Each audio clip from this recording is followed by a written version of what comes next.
लक्ष्मण भैया।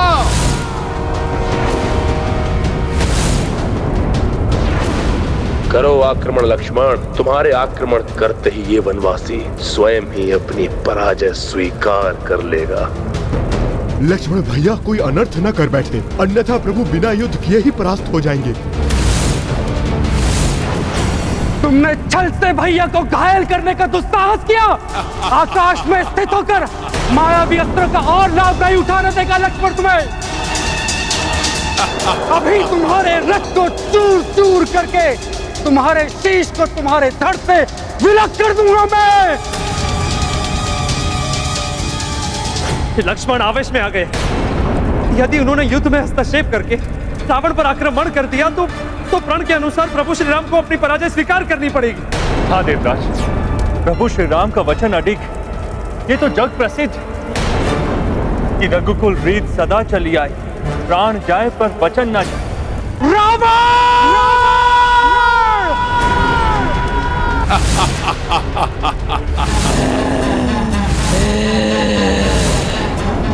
भ्रातृ प्रेम के कारण लक्ष्मण ने मेरा प्रण बुला दिया है क्या?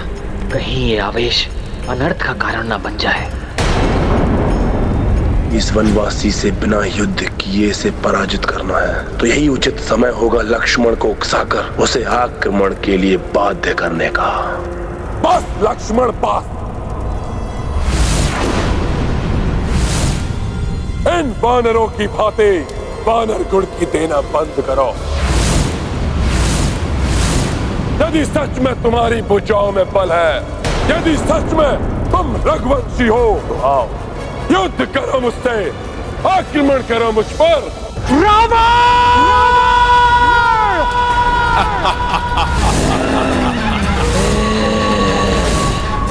तुम चिल्लाने के अतिरिक्त और कुछ भी नहीं कर सकते। यदि तुम्हारी धमनियों में रघुवंशियों का रक्त प्रवाहित है तो आओ, दिखाओ लंकेश रावण को अपना बल। अन्यथा पूछ दुबकाए चुपचाप खड़े इन वानरों की भांति मूक दर्शक बने रहो। नहीं लक्ष्मण, नहीं।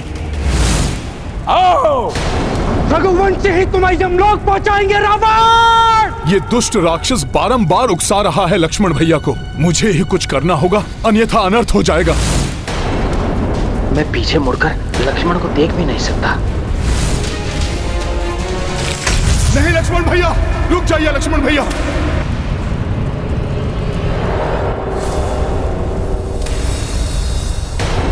मेरे भैया राम पर प्रहार किया तुमने और ऊपर से रघुवंशी रक्त को चुनौती दे रहे हो।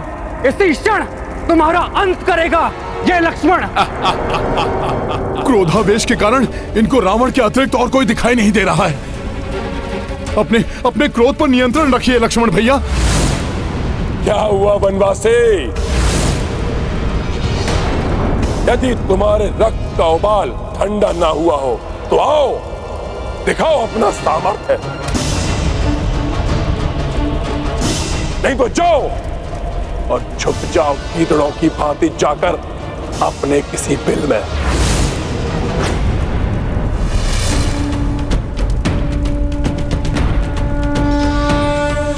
ये वानर पुनः आ गया। मेरा बना बनाया कार्य बिगाड़ देगा ये।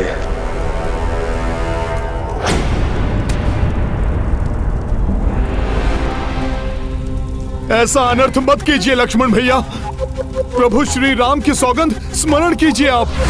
यदि आपने युद्ध में तनिक सा भी हस्तक्षेप किया तो प्रभु श्री राम को बिना लड़े ही पराजय स्वीकार करनी पड़ेगी। लक्ष्मण भैया, भैया मान जाइए। लक्ष्मण भैया, क्या आप चाहेंगे कि आपके कारण प्रभु का शीश झुक जाए, वो भी ऐसे अधर्म राक्षस के समेत? लक्ष्मण भैया मान जाइए, मान जाइए लक्ष्मण भैया, मान जाइए लक्ष्मण भैया, प्रभु के लिए मान जाइए।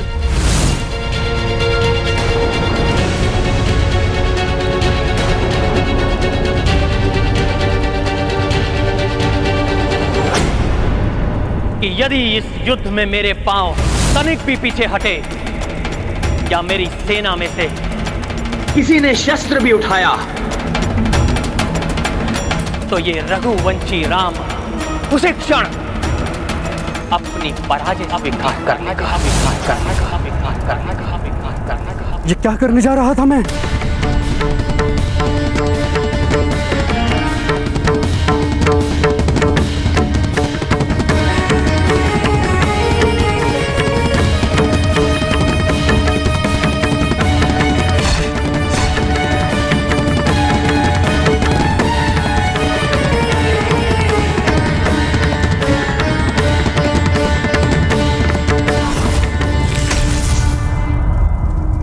धन्यवाद हनुमान।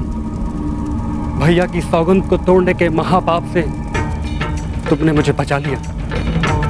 किंतु क्या करता, मेरे भैया राम को घायल किया उसने।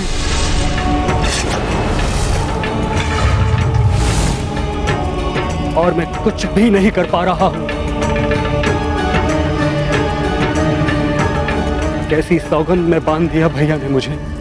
रघुवंशियों की सौगंध ही रघुवंशियों के विनाश का कारण बनती रही है, और अब सौगंध ही पुनः तुम रघुवंशियों के विनाश का कारण बनेगी।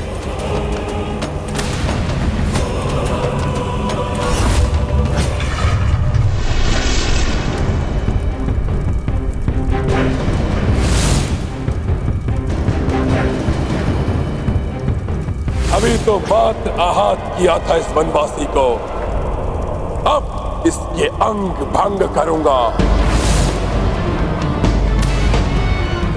मेरी ऊंचाई मेरे प्रहारों को और अत्यधिक शक्तिशाली बना देगी।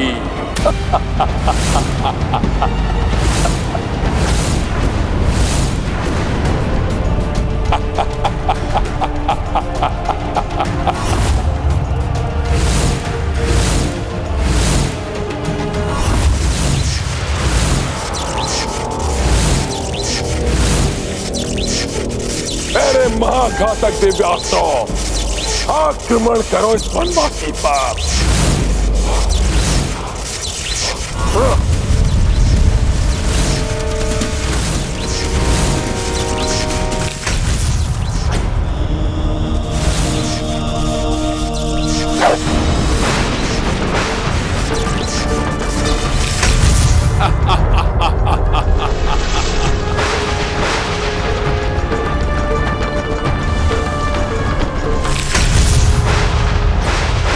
कहा था ना, इस ऊंचाई से किए गए सभी प्रहारों को रोकना असंभव है।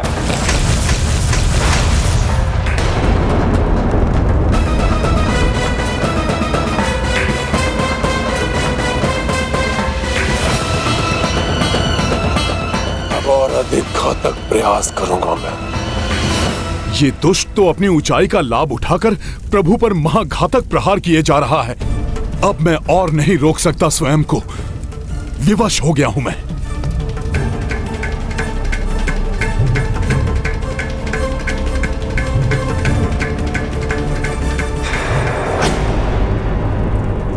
हनुमान जी ऐसी कोई भूल नहीं कर सकते जिससे प्रभु को पराजय स्वीकार करनी पड़े। ये हनुमान क्यों आगे बढ़ने लगे? कहीं रावण के अनुचित मायावी युद्ध के कारण हनुमान का क्रोध तो जागृत नहीं हो गया? नहीं हनुमान, क्रोध में आकर कोई अनुचित हस्तक्षेप मत करना युद्ध में। लौट जाओ हनुमान, लौट जाओ।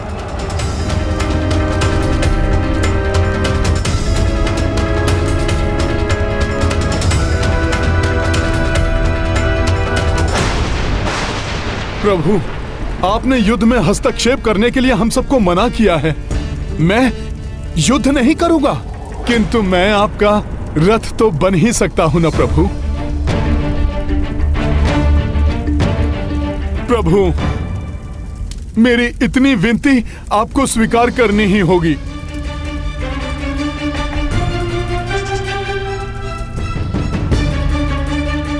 प्रभु, मैं आपको इस दुष्ट के समक्ष ऊंचाई पर ले जाऊंगा, जिससे ये अधर्मी अपनी इस ऊंचाई का लाभ उठाकर धर्म को हानि न पहुंचा सके प्रभु। क्या तुम आश्वस्त हो हनुमान? ये एक बहुत बड़ा उत्तरदायित्व है।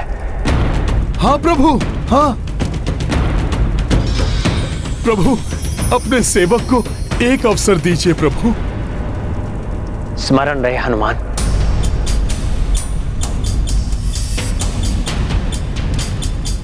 कैसी भी स्थिति उत्पन्न हो जाए, किंतु तुम एक डग भी पीछे नहीं हट सकते।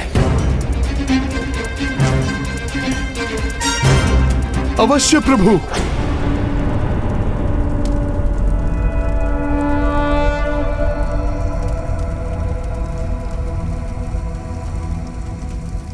मुझे सौगंध है मेरी माता देवी अंजना की, मेरे पांव कदापि पीछे नहीं हटेंगे।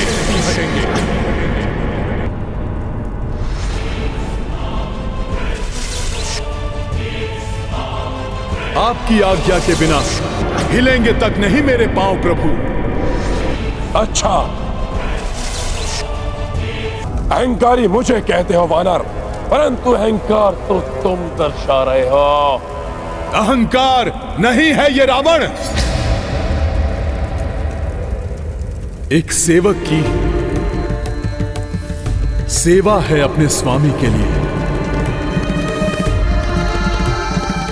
निष्ठा है ये एक भक्त की अपने आराध्य के लिए।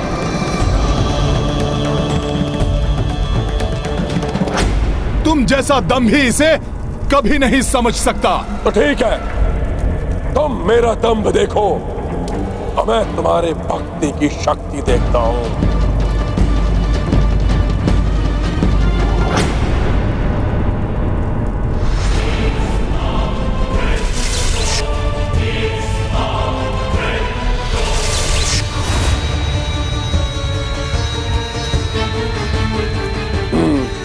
अभी देखता हूं उस सेवक को।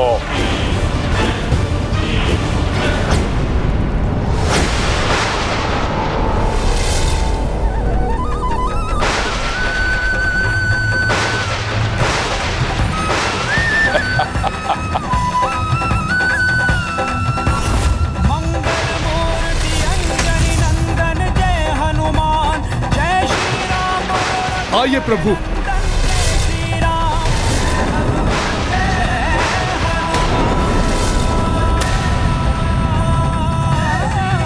चलो हनुमान।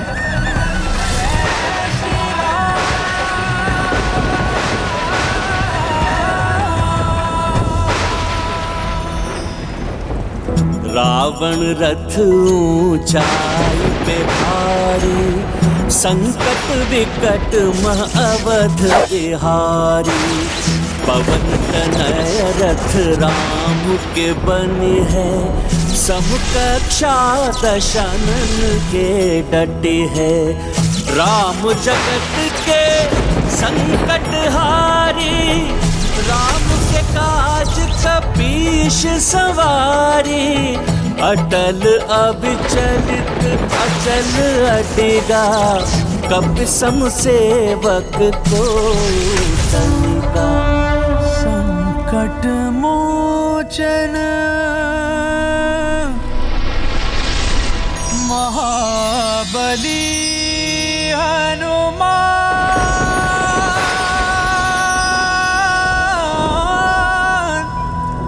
महाबली हनुमान। आनंद! इस वनवासी को अपनी सेवाएं देकर तुमने सबसे बड़ी भूल की है। अब भुगतो इसका दंड।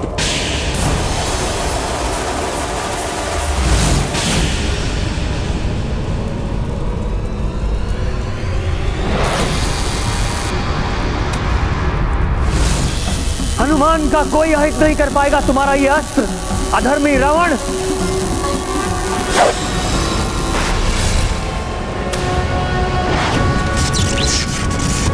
प्रभु के इस चक्रास्त्र को भी पूर्व की ही भांति माता तारा की डाकनियां लील जाएंगी।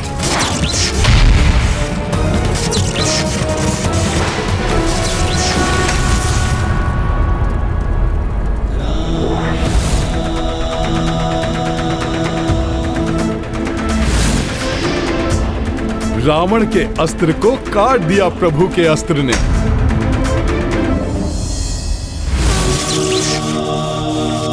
अब तुम्हें भी काट देगा मेरा ये चक्रास्त्र।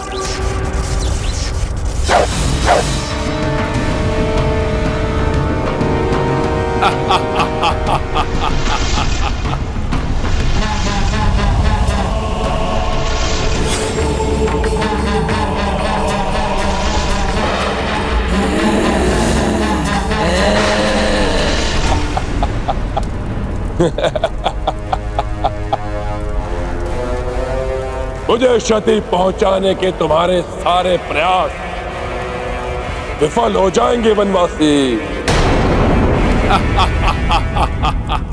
प्रभु ने राक्षस के अस्त्र पर प्रहार किया तो वो सफल रहे, किंतु राक्षस पर प्रहार किया तो उसे माता की डाकनियों ने विफल कर दिया। इसका अर्थ है कि देवेश्वर, मेरे ही अंश देवी तारा द्वारा प्रदत्त सुरक्षा के कारण ही श्री राम के समस्त प्रयास विफल हो रहे हैं। अपनी निषिद्ध पूजा द्वारा देवी तारा को विवश करके रावण अनुचित लाभ उठा रहा है। नियम के विरुद्ध चलकर या लघु एवं अनुचित मार्ग से किसी वस्तु या शक्ति को प्राप्त करने वाला क्षणिक सुख तो पा लेता है, किंतु अंत में उसको उसका दुखदायी परिणाम भी भोगना पड़ता है। विजय धर्म के मार्ग पर चलकर ही मिलती है, अधर्म या अनीति से नहीं। प्रभु, इस राक्षस राज को भले ही देवी तारा की सुरक्षा मिली हुई है, किंतु इसके धनुष, इसके अस्त्र शस्त्र और रथ आदि को सुरक्षा नहीं मिली है देवी तारा से। तुम सत्य कह रहे हो हनुमान। सर्वप्रथम इसके मायावी रथ को ही भंग करता हूं।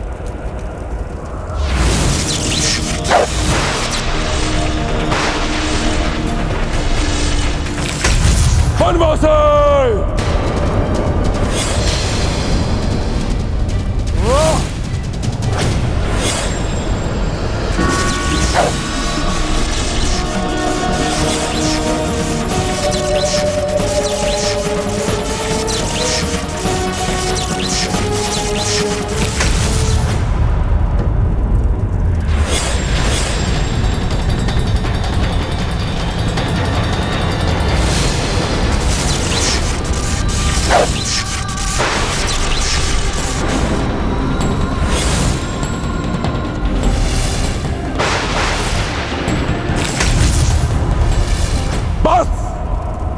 बहुत हो गई तुम्हारी ये क्रीड़ा वनवासी। महादेव प्रदत्त धनुष प्रकट हो।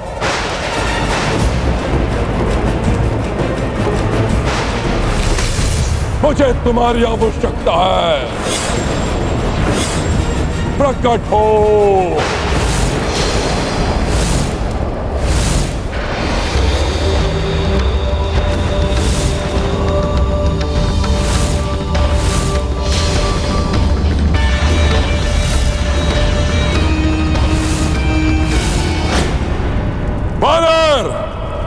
तुमने इस वनवासी की सौगंध को अपने शीश पर लेकर बहुत बड़ा संकट मोल ले लिया है। अब पीछे न हटने का प्रण तुम्हारा है।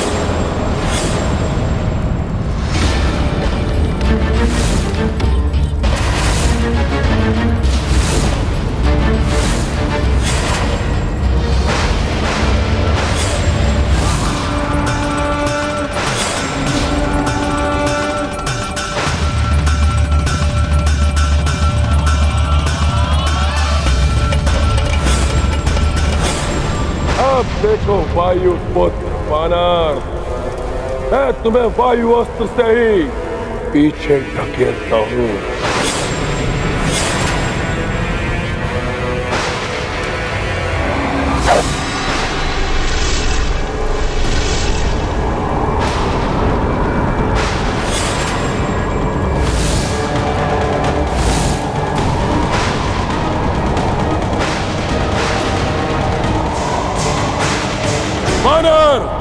तो या तुम्हें पीछे हटना पड़ेगा, इस वायु के प्रभाव से तुम्हारा ये तुच्छ वनवासी प्रभु वायु के तीव्र वेग से उड़ जाएगा।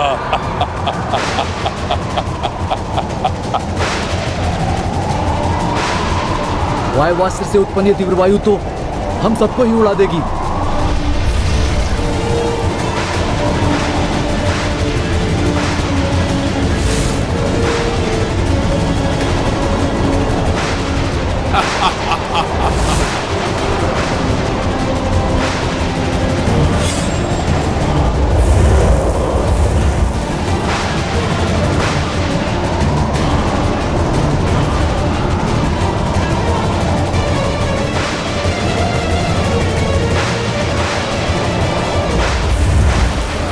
मैं दानवी अस्त्र असुरक का प्रयोग करूंगा। जो मेरा पक्ष लेगा मात्र मेरा पक्ष।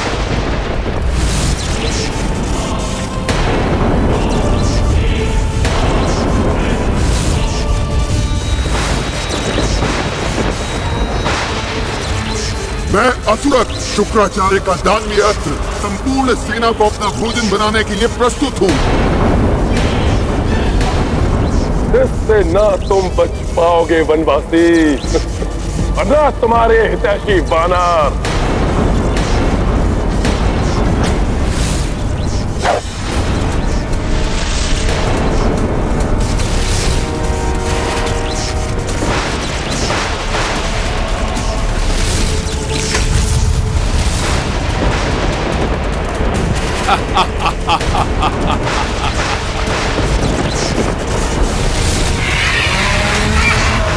ये दानवीय अस्त्र तो हिंसक पशु पक्षियों के रूप में परिवर्तित हो रहे हैं।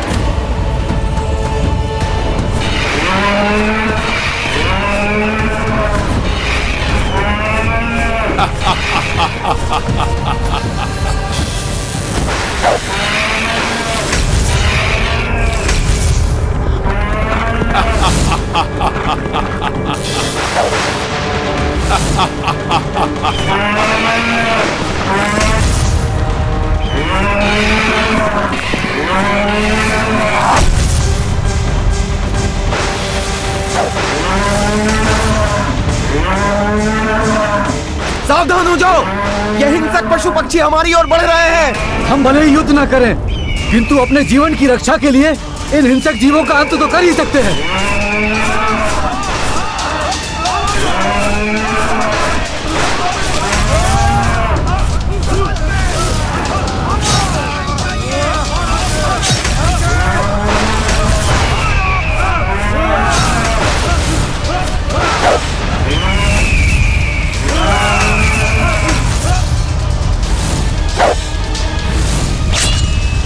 शीघ्र ही रोकना होगा इन हिंसक जीवों को, अन्यथा ये सबको बहुत बड़ी हानि पहुंचा सकते हैं।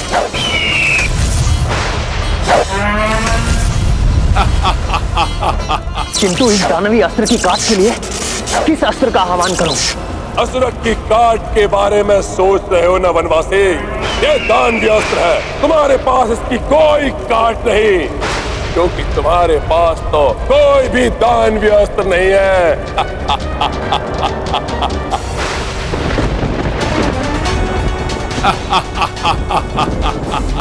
प्रभु, जिस प्रकार पाप को पुण्य से काटा जा सकता है,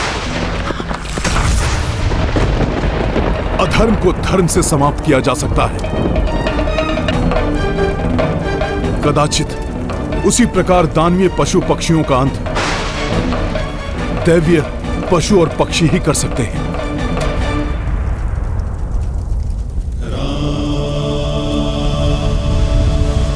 हे समस्त देव एवं देवियों, इस धर्म युद्ध के लिए मुझ रघुवंशी राम को आपके वाहनों की शक्तियों की आवश्यकता है। कृपा करके दिव्यास्त्र के रूप में अपनी शक्ति प्रदान करें।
ये वानर तो बड़ा ही चतुर निकला।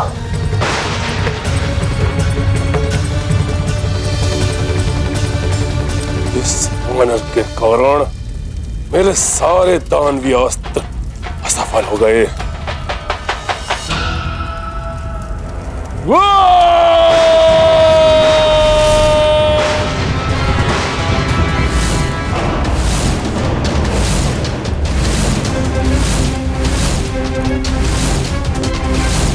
रावण का ये विकराल रूप, 10 शीश, 20 भुजाएं। बहुत हो गई क्रीड़ा वनवासी, अब महान रावण की महान लीला देखो। इस पापी रावण की वरदानी शक्तियां कहीं अनर्थ का कारण ना बन जाए। रावण 10 गुना अधिक शक्ति से वार कर रहा है और भैया एकाकी ही इस दुष्ट का सामना कर रहे हैं। भैया ने अपनी सौगंध से मेरे हाथ बांध रखे हैं, अन्यथा अस्त्र दशानन छाड़ी भयंकर राम रथ हनुमत पे निरंतर राम कुशलता से प्रतिकारी अचरज महलंकेश भी भारी।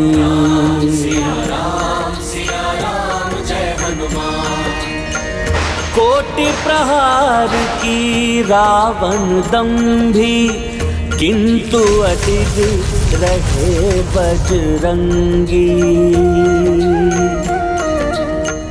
देवता भी अचरज से निहारी सेना भी भावुक भई सारी।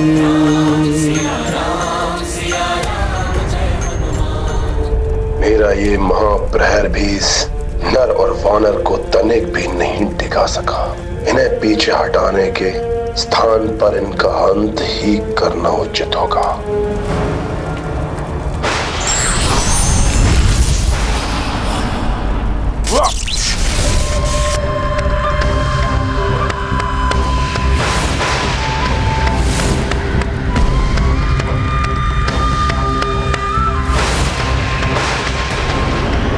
महाअस्त्र ब्रह्मग्नि उपस्थित हो।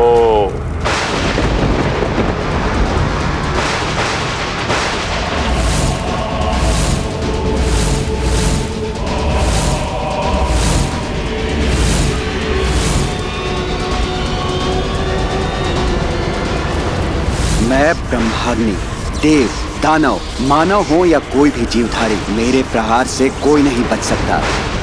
ब्रह्मदेव की शक्ति से परिपूर्ण यह अस्त्र तो महाघातक प्रतीत हो रहा है। ना जाने अब क्या होगा। इस दुष्ट रावण को तो प्रभु के बाणों से माता तारा देवी ने बचा लिया, किंतु प्रभु श्री राम एवं हनुमान को इस दुष्ट रावण के दिव्य बाण के प्रहार से कौन बचाएगा? तो विडंबना तो ये भी है देवराज कि प्रभु श्री राम मर्यादा पुरुषोत्तम है। ये मानव मर्यादा का पालन करते हुए ब्रह्मा जी के सम्मान की रक्षा के लिए ब्रह्माग्नि अस्त्र का विरोध भी नहीं करेंगे। किंतु ब्रह्माग्नि के वार को सहन करना कठिन ही नहीं, असंभव है।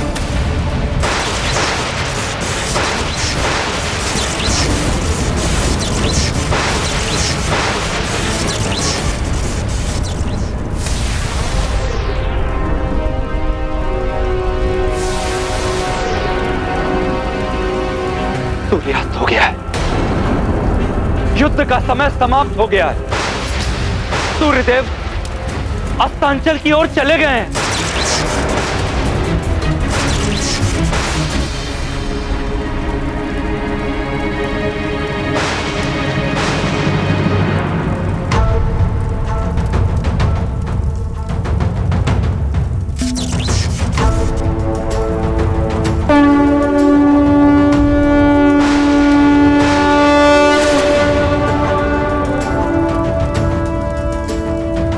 शंख बजा देने से यह युद्ध समाप्त नहीं हो जाता, मूर्ख वानर।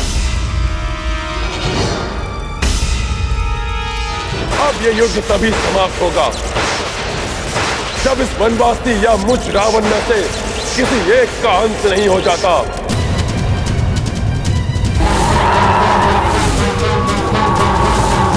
और तुम ये अच्छी तरह से जानते हो, मेरी मृत्यु असंभव है।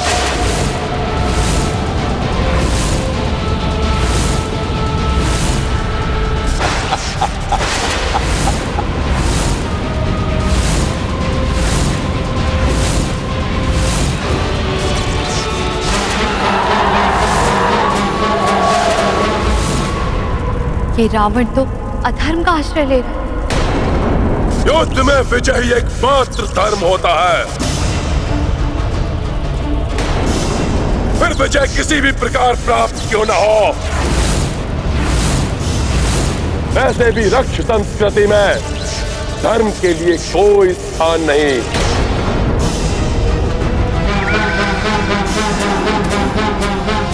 राजे सूर्यास्त भी मुझे इस ब्रह्माग्नि अस्त्र को चलाने से नहीं रोक सकता।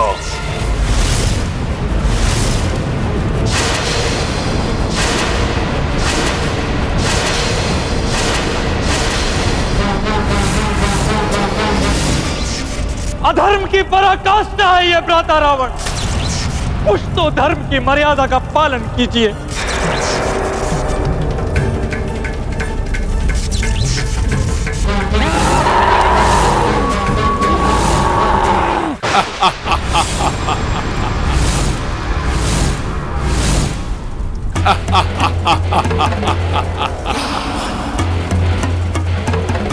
और सर्वशक्तिमान की इच्छा ही उसका धर्म होता है। जो इस महान रावण को भाया, वही महान रावण ने निभाया।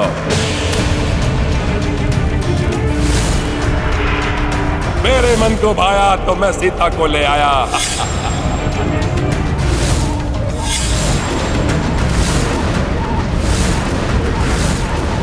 मेरे मन को भाया, मैंने कैलाश को हिलाया।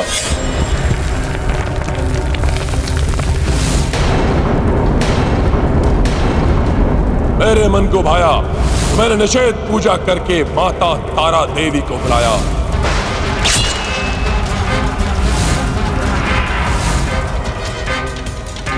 मेरे मन को भा रहा है, इसी क्षण इन नर वानरों को मिटा दूं,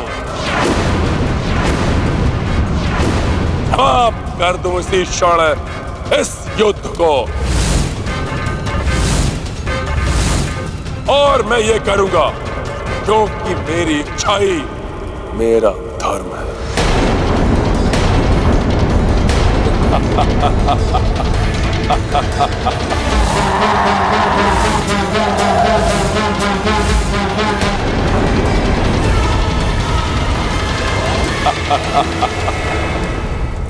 अहंकार के अंधकार में यह अपना विवेक भी खो चुका है।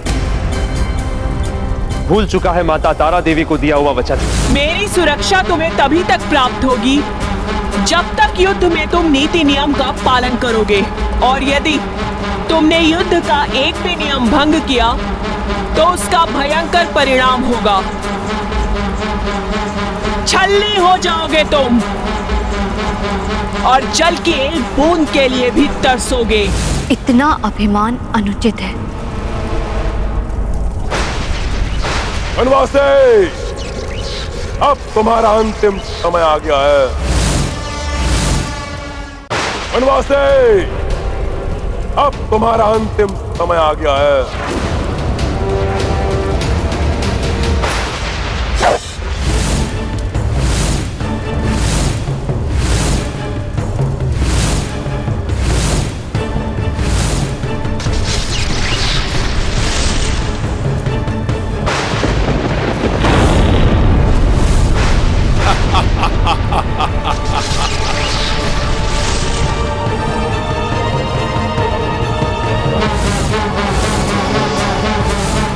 माता तारा देवी का क्रोध जागृत हो रहा है।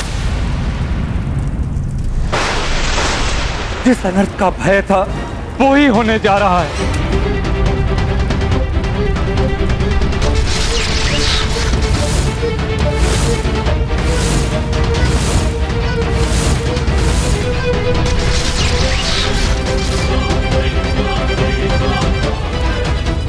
कोई नहीं बचा पाएगा तुम्हें वनवासी।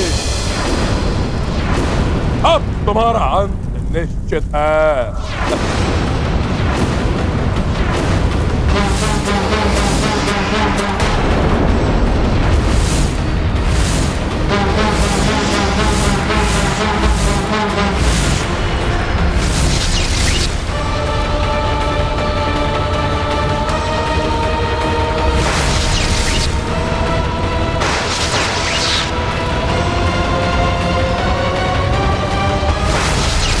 दंभी रावण अब मेरी कृपा का नहीं रोष का पात्र बनेगा।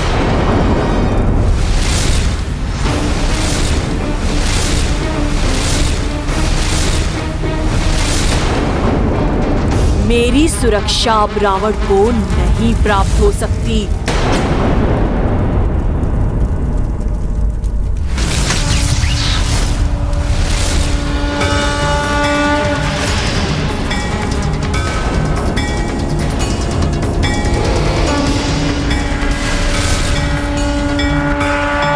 नारायण नारायण।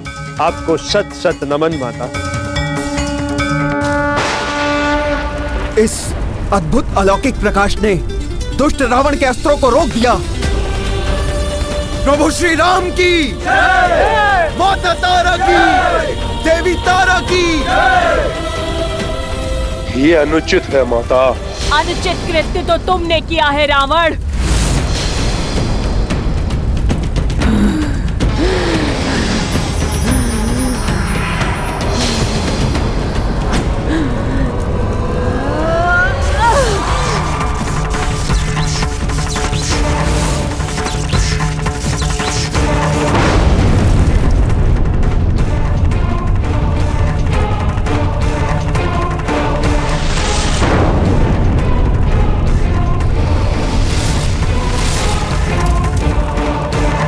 रावण, पूर्व में भी मैंने तुम्हें चेतावनी दी थी।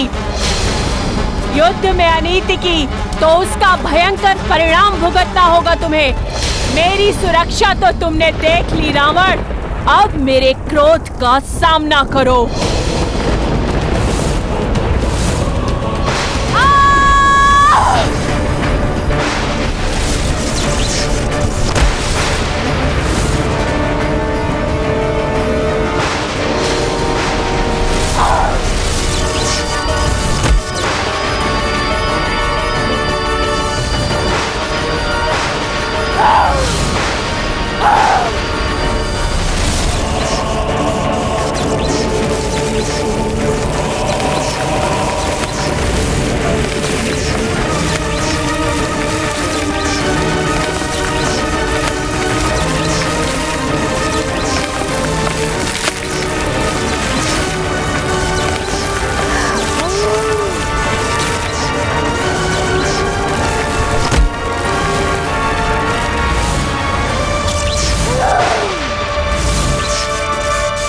दंभी रावण ने अपनी मूर्खता से माता के वरदान को भी अभिशाप बना लिया।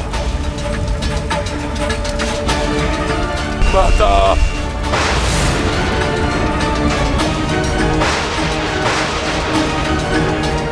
अधर्म अनिति नहीं त्याग सका रावण, जिसके लिए फल पा रहा है। इतने ही कठोर दंड का पात्र है ये दुष्ट रावण।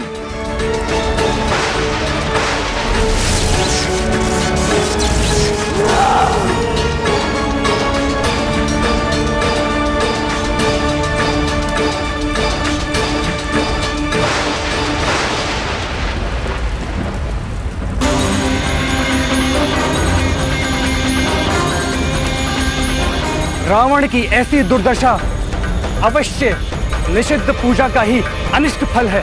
अधर्म और अनीति का साथ भला कोई शक्ति कहां तक देती। रावण को अपनी करनी का फल तो भुगतना ही था।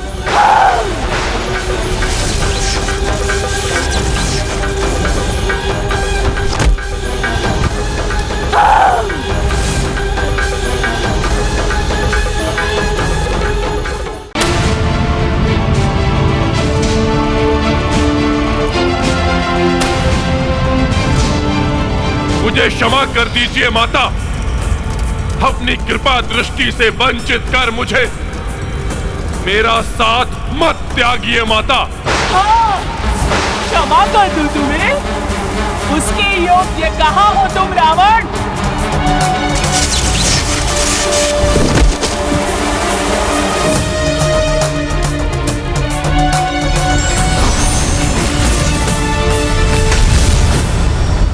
आपकी कृपा दृष्टि पाकर हम कृतार्थ हुए। आपको कोटि कोटि नमन माता। कल्याण हो।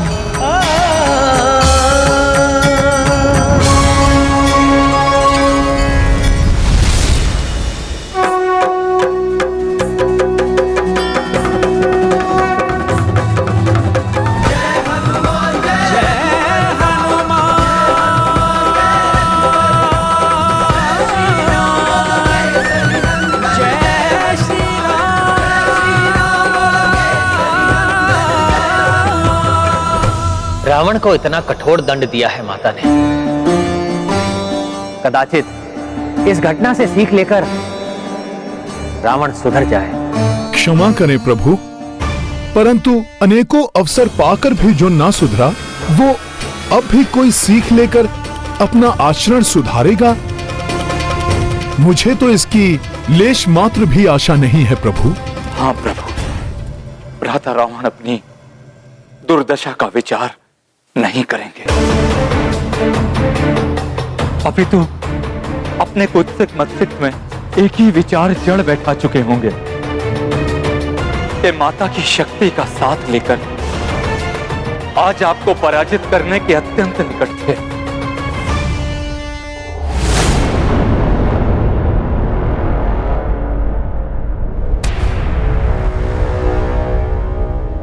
लंकेश, रावण की इतनी दुर्गति, कितना भयावह हृदय और कितना हृदय विदारक दृश्य है ये। लंकेश, लंकेश, मेरी सहायता स्वीकार करो लंकेश।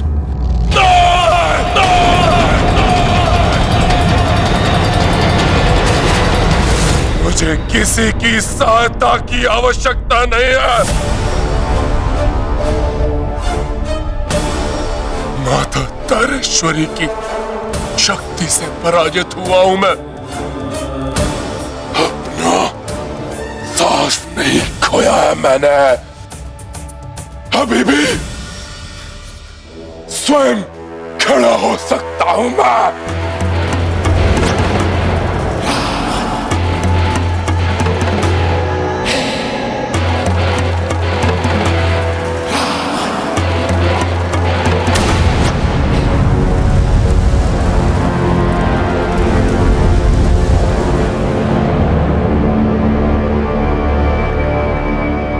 ये तो वही शमशान भूमि है जहां मैंने माता की निश्चित पूजा कर उनको अपना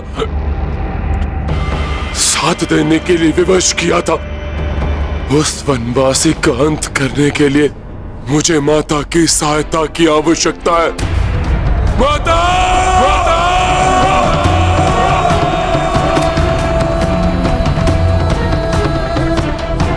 मुझे छोड़कर आपको ऐसे नहीं जाने दूंगा मैं माता। महाराज, पुनः मैं पूजा कर माता को अपना साथ देने के लिए विवश कर दूंगा। विकट निश्चित पूजा करूंगा मैं। माता, आपको आना ही होगा। इस बार बिना किसी बंधन के माता को अपना साथ देने के लिए विवश कर देगा ये रावण।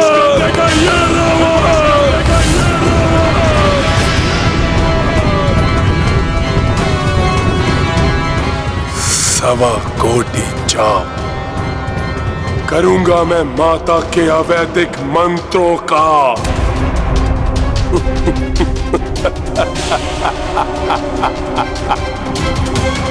जिससे वो सदैव मेरा साथ देने के लिए बाध्य हो जाएंगी। यदि ऐसा हुआ तो अनर्थ हो जाएगा। परंतु लंकेश, जिन अवैदिक मंत्रों का स्मरण करना अत्यंत कठिन है, उनका 1.25 कोटि जाप करना तो संभव है महाराज। आज तक उसे कोई पूर्ण नहीं कर सका महाराज। असंभव को संभव करेगा ये रावण। महाराज मत! 3 दिवस में करूंगा ये जाप पूर्ण में। परंतु महाराज, यदि ये पाठ मध्य में रुका, खंडित हुआ या त्रुटिपूर्ण हुआ तो घोर अनर्थ हो जाएगा महाराज, घोर अनर्थ हो जाएगा। एक बार पुनर्विचार कर लीजिए महाराज लंकेश। रावण अपने निर्णय पर अड़िग है रावण। परंतु महाराज, इतने बड़े अवैदिक मंत्र का 1.25 कोटि जाप 3 दिवस में एकाकी व्यक्ति के लिए कैसे संभव है महाराज, कैसे संभव है?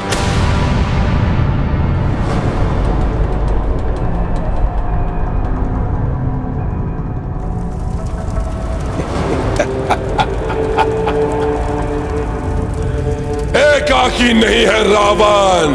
दशानन रावण के 10 शीश सम्मिलित रूप से करेंगे ये पूजा।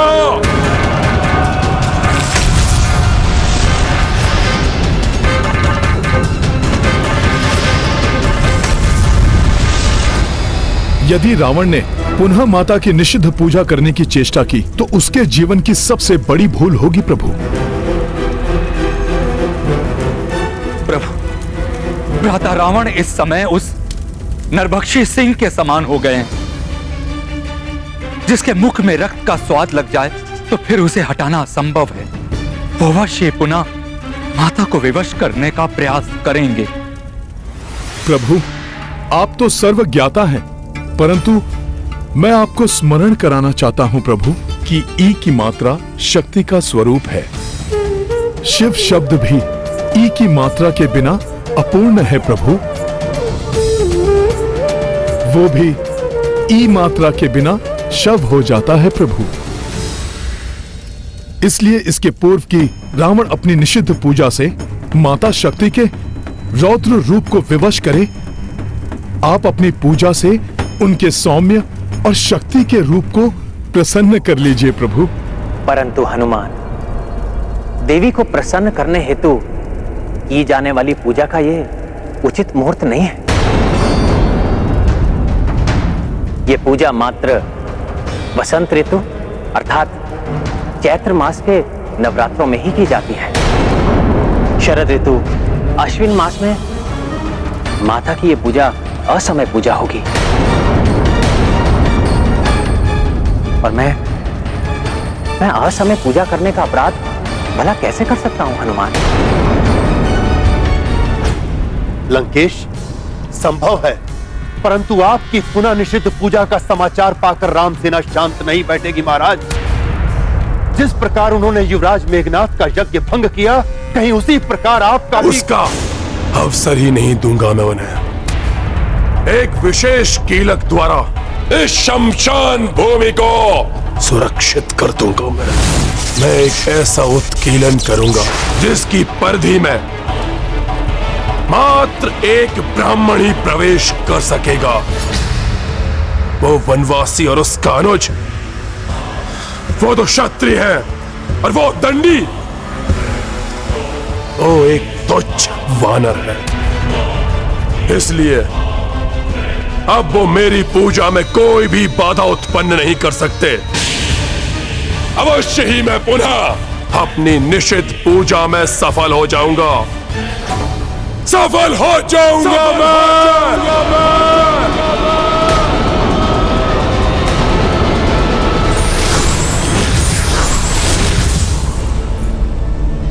प्रणाम ब्रह्मदेव।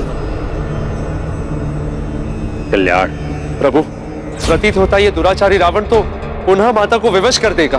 प्रभु, यदि रावण माता से बंधन रहित सहयोग प्राप्त करने में सफल हुआ तो अनर्थ हो जाएगा।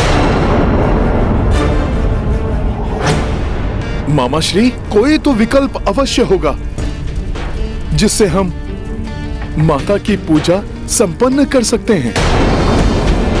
विकल्प है।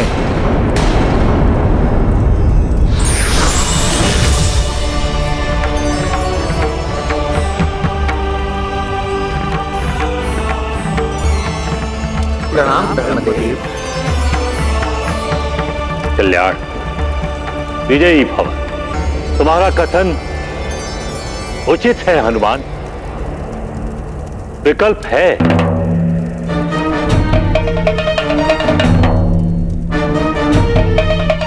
अकाल बोधन। अकाल बोधन अर्थात असमय पूजा? हाँ, असमय पूजा, जिसमें कुछ भी अनुचित नहीं, क्योंकि एक बार पूर्व में भी राजा सुरथ ने विधि का खंडन कर कल्पखंड आरंभ किया था और आज शुक्ल पक्ष की षष्ठी होने के कारण षष्ठी कल्प का स्मरण कर आप आज से ही पूजा आरंभ कर सकते हैं, जो आपके लिए अत्यंत भाग्यशाली सिद्ध होगी। धन्यवाद ब्रह्मदेव। आपके सुझाए मार्ग पर चल मैं विधि पूर्वक अकाल बोधन से माता को प्रसन्न करने की पूर्ण चेष्टा करूंगा। प्रणाम प्रभु। विजयी भव।